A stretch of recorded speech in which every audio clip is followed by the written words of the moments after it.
Good evening. May God's blessing be upon you and your loved ones as we join again the whole church celebrating the Eucharist. Mahatma Gandhi, who was a Hindu from India, said, "I like Christ.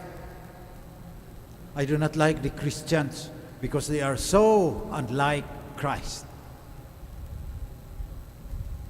In the gospel today, Jesus said, "If I do not perform my Father's works, do not believe me.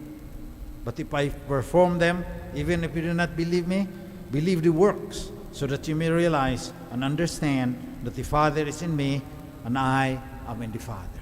Works. Siguro nagkulang tayo ng works. Kaya hanggang ngayon, the whole world, the entire world, has not accepted Christ as Lord and Savior. We are so unlike Christ.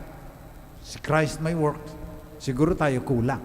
Kaya si Gandhi hindi naniwala that Jesus is Lord and Savior. So ano itong works? Kailangan magpakita tayo ngayon ng works. There are three dimensions. I would like to explain the three dimensions of the works. Can be summarized into: you kneel, sit down, you walk. Lumuhod ka, umupo ka, lumakad ka.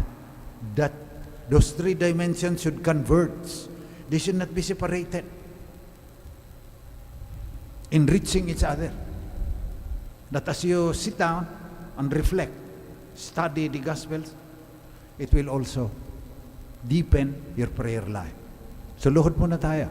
You kneel. Devotion. You pray. And we are called to deeper forms of prayers.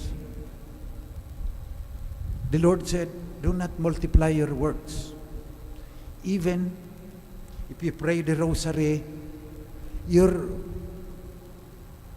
heart and your mind is lifted up to God. And maybe you examine yourself.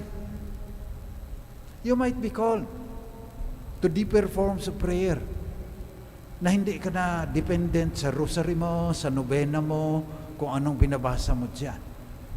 Luhod ka dyan, empty your mind of everything, then just be present to God. No words, no thoughts, just you and God in contemplation. Search niyo lang sa Google, ang daming mga pamamaraan. From Saint Teresa, Saint John of the Cross, ang daming pamamaraan para marating natin yung mas malalim na pamamaraan ng pagdadasal. Prayer is the lifting up of the mind and heart to God. Second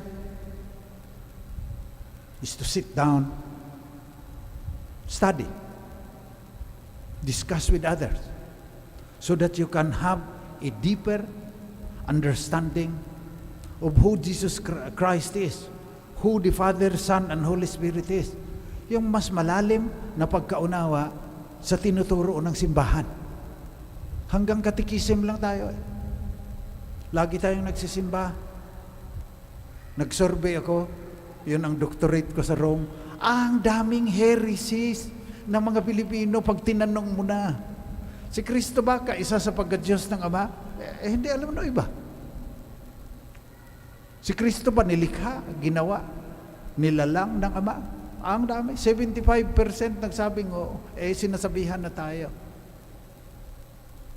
Inianak, hindi inilikha. So kailangan, lalo na sa mga Pilipino, mas malalim na pagkaunawa sa turo ng simbahan. Gospels, Scriptures, and tradition.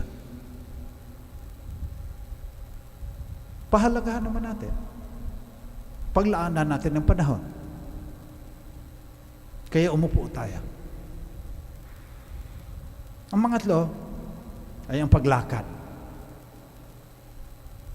Sa turo ng simbahan, yung paglakad, corporal works of mercy, at saka spiritual works of mercy. Kaya dinala ko yung Catechism for Filipino Catholics para ipaalaala sa inyong lahat.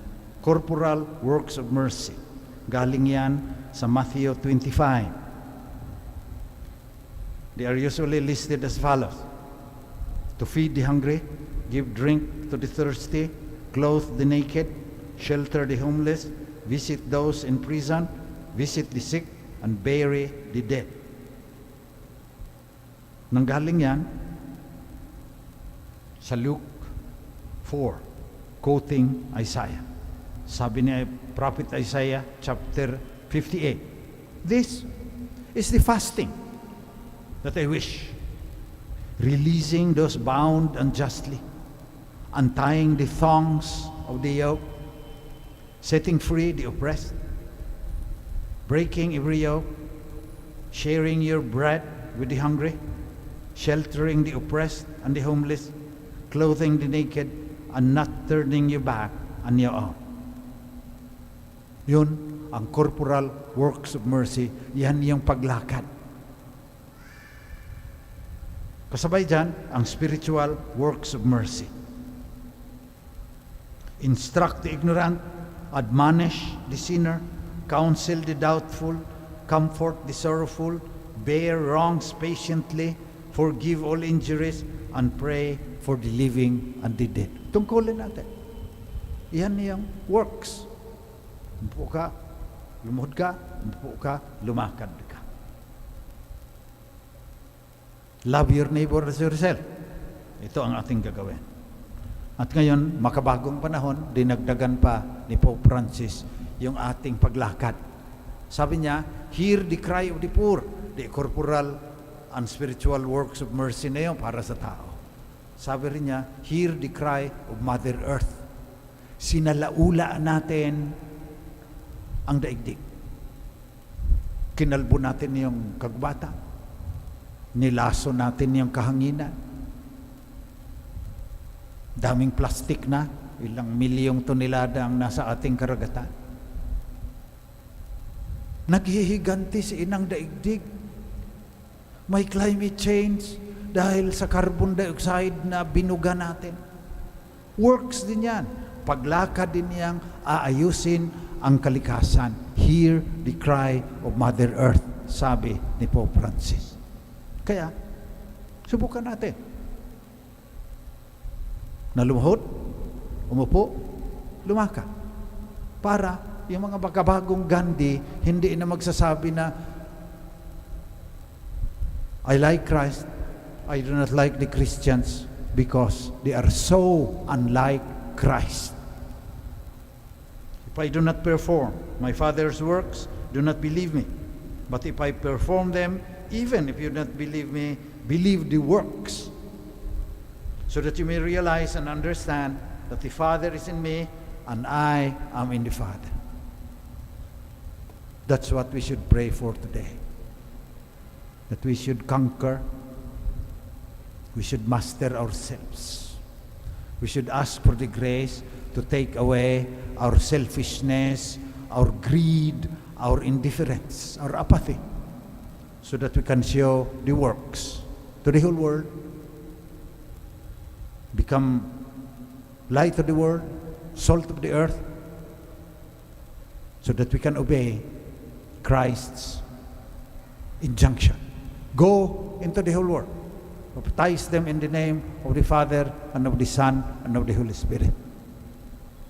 We can only do that if we can show them the works like Jesus showed the works to the Pharisees. Let us pray today for Ukraine. Let us pray for all those who died, executed in a brutal manner. Let us pray that there will be peace on earth. In the name of Christ, the Prince of Peace.